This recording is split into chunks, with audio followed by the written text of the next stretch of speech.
जय हिंद दोस्तों, रक्षित खन्ना के इस चैनल में आपका स्वागत है। दोस्तों, आज के इस वीडियो में मैं आपको कुछ इंपॉर्टेंट इंफॉर्मेशन दूंगा। सबसे पहली इंफॉर्मेशन है अगस्त की पेंशन को लेके। जैसा आपको पता है, आज है 1 सितंबर और अभी भी काफी फैमिली पेंशनर को अगस्त की पेंशन नहीं मिल पाई है। और दोस्तों, इसमें से कुछ ऐसे पेंशनर हैं जो ईएमआई पे करते हैं। उन्होंने लोन लिया हुआ है किसी कारण से और वो उसकी ईएमआई देते हैं और उसकी डेट थी आज। यानी पेंशनर को लग रहा था कि 31 अगस्त तक उन्हें पेंशन मिल जाएगी, उसके बाद वो 1 तारीख को अपनी ईएमआई चुका देंगे। तो दोस्तों, उसके नुकसान की भरपाई कौन करेगा? कुछ ऐसे पेंशनर हैं जिनकी तबीयत खराब थी, जिनको इमरजेंसी में हॉस्पिटल शिफ्ट करना पड़ा। तो दोस्तों, उसके खर्चे के लिए दवाइयां कहां से आएगी, उसका इलाज कैसे होगा? मैं उनकी बात कर रहा हूं जिनकी जीवन यापिका पेंशन से चलती है। कईयों को बिल देने थे, किसी का बिजली बिल है, किसी का पानी बिल है, किसी का कुछ पेमेंट करना है। तो जितने भी पेंशनर हैं वो अपनी पेंशन में से ये काम करते हैं। तो जब पेंशन ही डिले हो गई तो फिर वो पे कैसे करेंगे? इन सारे सवालों का जवाब कौन देगा? तो दोस्तों, कहीं ना कहीं इस पर्च में जो गलतियां हैं इसे सुधारा जाना चाहिए। पहले डाटा गलत चल रहा था, पेंशनर का प्रोफाइल गलत चल रही थी, पेंशन गलत चल रही थी, रैंक गलत चल रही थी। डेटा फीडिंग में जो डेटा फीड करा गया, पेटी ऑफिसर को लीडिंग सीमैन की पेंशन दी जा रही थी, एरियर गलत दिया जा रहा था, अब पेंशन भी डिले हो गई। तो जितनी ये सारी प्रॉब्लम है इसे सुधार करना होगा जल्दी से जल्दी। एक नोट जाना चाहिए, इस पे एक नोट जाना चाहिए भारत सरकार के पास, और जितनी भी ये सारी गलतियां हैं इसको रेक्टिफाई करके दूर किया जाना चाहिए, ताकि आगे आने वाले टाइम में पेंशनर को कोई दिक्कत ना हो। इस पर सिस्टम बनाया है, जो भी इसमें गलतियां हैं वो सुधार करनी चाहिए ताकि पेंशनर को कोई दिक्कत ना हो। तो दोस्तों, यही पेंशनर लिखते हैं कि आज हमें किस्त देनी थी, इंस्टॉलमेंट देनी थी, उसकी डेट आज की थी, लेकिन पेंशन ही नहीं आई तो फिर देंगे क्या? यहां पे पेंशनर लिखते हैं कि अभी तक, यानी ये शाम का मैसेज है अभी, कि अभी तक अगस्त की पेंशन नहीं मिली है। तो दोस्तों, इन सारे सवालों का जवाब कौन देगा? पीसीडीए को देना चाहिए, स्पर्श को देना चाहिए, मिनिस्ट्री ऑफ डिफेंस को देना चाहिए, भारत सरकार को देना चाहिए। तो इन सब चीजों का जिम्मेवार कौन है? और अगर है तो ये सारी चीजें सुधरेंगी कैसे, कब ठीक होंगी? सबसे बड़ा सवाल। चलते हैं अगली इंफॉर्मेशन की तरफ। दोस्तों, फिर यहां पे बताया जा रहा था कि आपकी पेंशन डिले क्यों हुई। कोई बता रहा था टेक्निकल फॉल्ट है, कोई बता रहा था कि जो अभी माइग्रेशन हुआ पेंशनर का, पहले उन पर ध्यान दिया जा रहा था, इस वजह से बाकी पेंशनर को नहीं मिल पाई। दोस्तों, जब टेक्निकल गलतियां थी तो फिर हर एक पेंशनर को नहीं मिलती ना पेंशन। जब टेक्निकल फॉल्ट है तो हर एक को कैसे मिल गई? फिर 30 तारीख को मिल गई, कईयों की 31 को आ गई 11 बजे 3 बजे, और कईयों की अभी तक नहीं आई। तो जब टेक्निकल फॉल्ट है तो किसी की नहीं आनी चाहिए थी। अब दोस्तों, सही क्या बात है वो स्पर्श या पीसीडीए जाने। मैं मानता हूं इन्होंने प्रोसेस पे लगाया होगा, लेकिन किस कारण से पेंशन अभी तक शाम तक क्रेडिट नहीं हो पाई? कब तक उसमें टाइम लगेगा? 30 सितंबर से यह काम चल रहा था, आज हो गई 1 तारीख। क्या गड़बड़ी है? कौन इसका सोल्यूशन निकालेगा? ये सब यही जान रहे हैं। फिर दोस्तों, इसमें एरियर बताया गया कि एरियर कब आएगा, दूसरी किस्त कब आएगी स्पर्श की तरफ से, इसमें पूछा गया। तो दोस्तों, ये बोलते हैं 1 हफ्ते के अंतर्गत उनको मिलेगा जिनका अभी रिसेंट माइग्रेशन हुआ है। यानी जिनका अभी माइग्रेशन हुआ है सिर्फ उन पे ध्यान दिया जा रहा है। क्यों?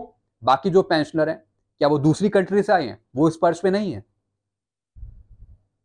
बहुत से सवाल है दोस्तों, चलते हैं अगली इंफॉर्मेशन की तरफ। दोस्तों, पेंशनर के पास फोन पे ये वाला मैसेज आया, डियर, यहाँ पे पेंशनर का नेम, स्पर्श पीपीओ नंबर ये, your identification is pending in Sparsh, kindly get your annual identification completed immediately, otherwise your August 2023 pension will be stop. दोस्तों, ये मैसेज अगस्त की पेंशन का है और अब चल रहा है 1 सितंबर, यानी ये मैसेज बहुत पहले ही मिल जाना चाहिए था, और स्पर्श की गलतियों की वजह से पेंशनर को यह मैसेज आ रहा है आज 1 सितंबर को। और बल्कि इन पेंशनर की पेंशन पहले ही क्रेडिट हो चुकी है अगस्त की, मेरे ख्याल से आज ही हुई है। तो दोस्तों, इस मैसेज का मतलब क्या है? इनका लाइफ सर्टिफिकेट ड्यू है सितंबर में, 30 सितंबर है इनके लाइफ सर्टिफिकेट भरने की डेट, 30 सितंबर, और ये यहां पे लिख रहे हैं अगस्त। अगस्त में थोड़ी है इनका, इनका तो 30 सितंबर में। अब कई पेंशनर समझेंगे कि मेरी डेट तो अगस्त ही है। तो दोस्तों ये सब गलतियां हैं, ऐसा क्यों? और एक और चीज, आप अपने लाइफ सर्टिफिकेट की जो ड्यू डेट है, जिनका स्पर्श पे माइग्रेशन हो गया, आप चेक करते रहिए। आप स्पर्श पे लॉगिन करिए और अपनी ड्यू डेट देखिए कब आपका ड्यू है, क्योंकि स्पर्श में जैसी गलतियां हो रही हैं तो हो सकता है कि आपकी डेट ही चेंज हो गई हो। किसी की नवंबर है वो फरवरी हो गई हो, किसी की अगस्त है वो कुछ और हो गई हो। तो एक बार आप अपने भरोसे के लिए एक बार चेक कर लीजिए कि आपकी डेट कौन सी है, कब आपको अपना लाइफ सर्टिफिकेट भरना है। भरना वैसे आपको नवंबर में ही है, अक्टूबर में ही है। जिन पेंशनर की एज 80 से ऊपर है वो अक्टूबर में भरेंगे, बाकी जो नॉर्मल पेंशनर्स हैं जिनकी एज 80 से कम है वो नवंबर में भरेंगे। लेकिन फिर भी आप चेक कर लीजिए, क्योंकि ये स्पर्श सिस्टम है, कभी भी धोखा दे सकता है। तो दोस्तों एक बार आप देख लीजिए अपनी डेट। चलते हैं अगली इंफॉर्मेशन की तरफ। दोस्तों यहां पे बताया गया अगस्त की पेंशन को लेकर बात कि 2.5 लाख जो पेंशनर थे उनका माइग्रेशन हुआ, इस वजह से आप लोगों की पेंशन डिले हो गई। भैया जब इन्होंने माइग्रेशन किया तो आपने इनकी पेंशन तो डाल दी 30 सितंबर को, तो बाकी पेंशनर की लेट क्यों कर दी? और अभी तक 1 तारीख तक पेंशनर को पेंशन नहीं मिल पाई है, कुछ पेंशनर को। और ये बात कर रहे हैं कि जो माइग्रेशन हुआ उसकी वजह से ये लेट हुआ। अभी तो आप बता रहे थे कि कुछ टेक्निकल फॉल्ट था। तो ये जो अलग अलग स्टेटमेंट आ रही है क्यों? तो ये बता रहे हैं fresh migrator have been given priority this time, यानी जो अभी फ्रेश माइग्रेशन हो रहा है उनका उस पर ध्यान दिया जा रहा है। क्यों? बाकी पेंशनर पर भी ध्यान दिया जाए, उनकी पेंशन भी टाइम पे दी जाए। तो दोस्तों ये दिक्कतें हैं। अब दोस्तों मैं आपको एक इंपॉर्टेंट इंफॉर्मेशन दूंगा, बल्कि एक कंफर्मेशन दूंगा आपको, वो भी 100%। जनवरी 2024 से आपका DADR होगा 50%। ये बात 100% कंफर्म है। किस बेस पे कह रहा हूं मैं? पूरी बात सुनिए, किस बेस पे कह रहा हूं? आंकड़ों के आधार पे। अभी मैं आपको समझाऊंगा।